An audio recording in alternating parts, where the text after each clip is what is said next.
आज के इस अध्याय में हम पढ़ेंगे मीरा के पदों का भावार्थ तथा पद्यांशों पर आधारित एमसीक्यूज। हरि आप हरो जनरी भीर, द्रौपदी री लाज राखी आप बढ़ायो चीर।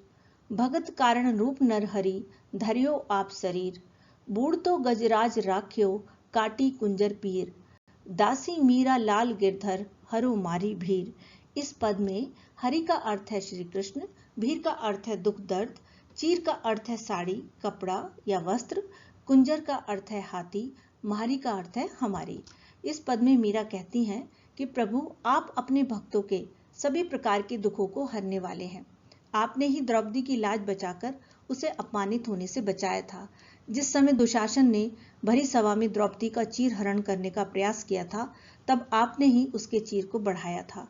इसी प्रकार अपने प्रिय भक्त प्रहलाद को बचाने के लिए आपने भगवान नरहरि का रूप धारण किया था। आपने ही डूबते हुए हाथी को मगरमच्छ के मुंह से बचाकर उसके जीवन की रक्षा की थी और उसकी पीड़ा को दूर किया था। मीरा प्रार्थना करती हैं कि हे गिरधर, आप मेरे कष्टों को भी दूर कर दीजिए, मुझे भी हर प्रकार के सांसारिक बंधन से छुटकारा दिला दीजिए। प्रश्न नंबर 1, मीरा हरि के रूप में किसे संबोधित कर रही हैं? ए श्री राम को, बी भगवान शिव को, सी श्री कृष्ण को, डी ब्रह्मा को। और इसका सही उत्तर है ऑप्शन सी, श्री कृष्ण को। प्रश्न नंबर 2, कृष्ण ने नरहरि का रूप किसकी रक्षा के लिए धारण किया? ए भक्त प्रहलाद की रक्षा के लिए, बी भक्त होलिका की रक्षा के लिए, सी भक्त एलावत की रक्षा के लिए, डी भक्त हिरण्यकश्यप की रक्षा के लिए। और इसका सही उत्तर है ऑप्शन ए, भक्त प्रहलाद की रक्षा के लिए। प्रश्न नंबर 3, श्री कृष्ण ने द्रौपदी की रक्षा किस प्रकार की? ए कौरवों से बात करके, बी चीर बढ़ाकर, सी दुष्टों को मारकर, डी दुशासन को मारकर। और इसका सही उत्तर है ऑप्शन बी, चीर बढ़ाकर। प्रश्न नंबर 4, काटी कुंजर पीर से क्या तात्पर्य है? ए हाथी के पांव को काटना, बी हाथी को मोक्ष प्रदान करना, सी हाथी को पीड़ा से मुक्त करना, डी हाथी को नदी के पास ले जाना। और इसका सही उत्तर है ऑप्शन सी, हाथी को पीड़ा से मुक्त करना। श्याम माने चाकर राखो जी, गिरधारी लाला माने चाकर राखो जी। चाकर रहस्यों, बाग लगास्यों, नित उठ दर्शन पास्यों। वृंदावन की कुंज गली में गोविंद लीला गास्यों। चाकरी में दर्शन पास्यों, सुमरण पास्यों खर्ची। भाव भक्ति जागीरी पास्यों, तीनों बाता सरसी। इन पंक्तियों में श्याम का अर्थ है श्री कृष्ण, चाकर का अर्थ है नौकर, कुंज का अर्थ है संकरी या तंग, नित का अर्थ है हमेशा, दर्शन का अर्थ है दर्शन।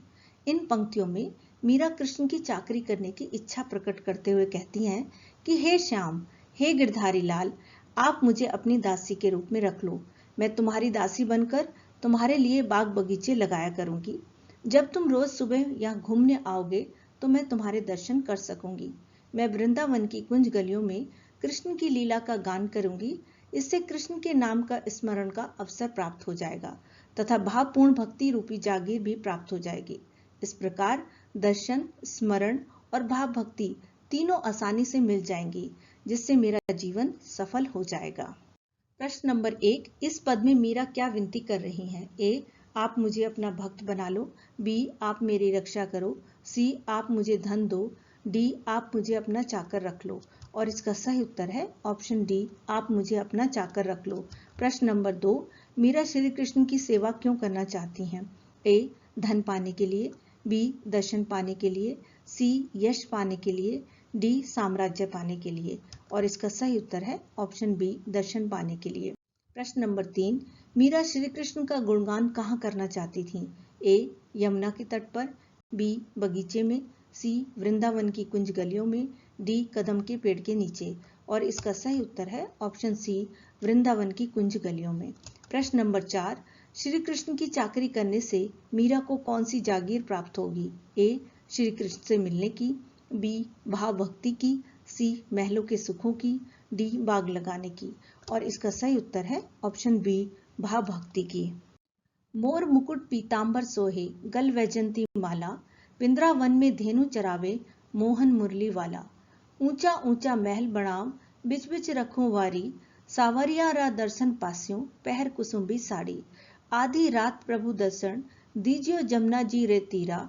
मीरा रा प्रभु गिरधर नागर, हिवड़ो घणो अधीरा। इन पंक्तियों में पीताम्बर का अर्थ है पीले वस्त्र, धेनु का अर्थ है गाय, बारी का अर्थ है बगीचा, पहर का अर्थ है पहनकर, तीरा का अर्थ है किनारा और अधीरा का अर्थ है व्याकुल होना। मीराबाई श्री कृष्ण के रूप सौंदर्य का वर्णन करते हुए कहती हैं कि श्री कृष्ण के माथे पर मोर पंखों से बना हुआ सुंदर मुकुट सुशोभित हो रहा है। उनके शरीर पर पीले वस्त्र शोभा पा रहे हैं। उनके गले में वैजंती माला है। श्री कृष्ण वृंदावन में गाय चराते हैं और मन को मोहित करने वाली मधुर बांसुरी बजाते हैं। मीरा कहती हैं कि वृंदावन में श्री कृष्ण के भव्य और ऊंचे महलों के बीचों बीच मैं सुंदर फुलवारी बनवाऊंगी। इसके पश्चात मैं लाल रंग की साड़ी पहनूंगी और अपने सांवले के दर्शन करूंगी। मीरा श्री कृष्ण से निवेदन करती हैं कि हे प्रभु, तुम आधी रात को यमुना नदी के किनारे अपने दर्शन देने अवश्य आना। हे गिरधर, मेरा मन आपके दर्शन के लिए अत्यंत अधीर हो रहा है। प्रश्न नंबर 1, श्री कृष्ण के माथे पर कौन सा मुकुट सुशोभित है? ए. सोने का मुकुट, बी. रत्न जड़ित मुकुट, सी. फूलों से बना मुकुट, डी. मोर पंखों से बना मुकुट। और इसका सही उत्तर है ऑप्शन डी, मोर पंखों से बना मुकुट। प्रश्न नंबर 2, श्री कृष्ण के गले में कैसी माला सुशोभित है? ए. गुलाब के फूलों की, बी. गेंदे के फूलों की, सी. वैजंती के फूलों की, डी. चमेली के फूलों की। और इसका सही उत्तर है ऑप्शन सी, वैजंती के फूलों की। प्रश्न नंबर 3, श्री कृष्ण ने कैसे वस्त्र धारण किए हुए हैं? ए. नीले, बी. पीले, सी. हरे, डी. लाल। और इसका सही उत्तर है ऑप्शन बी, पीले। प्रश्न नंबर 4, मीरा आधी रात को श्री कृष्ण से कहां पर मिलना चाहती हैं? ए. अपने घर पर, बी. घर की छत पर, सी. यमुना के तट पर, डी. मंदिर में। और इसका सही उत्तर है ऑप्शन सी, यमुना के तट पर। यदि आपको ये वीडियो पसंद आई हो तो प्लीज़ लाइक करें, मित्रों के साथ शेयर करें तथा बेल आइकॉन को प्रेस करना ना भूलें ताकि आपको मेरी नई वीडियो की नोटिफिकेशन मिलती रहे। धन्यवाद।